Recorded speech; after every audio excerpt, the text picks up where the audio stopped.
नमस्कार मंडळी, आज तारीख आहे 13 डिसेंबर, वाजले बरोबर दुपारचे 2:20 आणि जस्ट आपण आता माणगाव क्रॉस केलेला आहे आणि तुम्ही पाहू शकता तर माणगावला प्रचंड प्रमाणात ट्रॅफिक आहे. मुंबई जायला पण ट्रॅफिक आहे आणि इवन मुंबईवरून तुम्ही निघतायत ना टूवर जायला आपला पुढे माणगावच्या पुढे तिकडे पण ट्रॅफिक मजबूत आहे.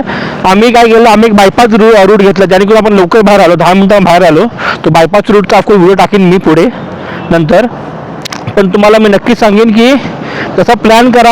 आज शनिवार आहे, 13 डिसेंबर आहे आणि दुपार 2 वाजता मजबूत ट्रॅफिक आहे, मजबूत ट्रॅफिक आहे. तर त्या हिशोबाने तुम्ही प्लॅन करू शकता तुमच्या ट्रॅव्हल.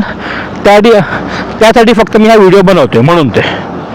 चला आता फॉर मोर अपडेट आम्हाला फॉलो करायला विसरू नका आणि लाईक आणि शेअर नक्कीच करा जे कोण आता आपला कोकणात ट्रॅव्हल करतात त्यासाठी.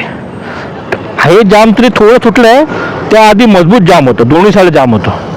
तो बघा पुढपर्यंत, तिकडे बघा, हालत विकट आहे विकट. बायपासचा व्हिडिओ टाकतोय मी जेणेकरून तुम्हाला हा जॅम तुम्ही स्किप करू शकाल म्हणून ते. आणि जो बायपासचा रोड मध्ये दाखवला ना तो दाखवला होता सिद्धे साहेबांनी. थँक्यू बायपास दाखवल्याबद्दल, खूप फरक पडला. हे बघा इकडे आपले हार्ले डेव्हिडसन एक 4x4 उभी आहे, स्वप्नसुंदरी चुम्मेश्वर आणि सिद्धे साहेबांची द लॉर्ड युनिकॉर्न. आपण निघतो आपल्या गावी जायला. चला थँक्यू.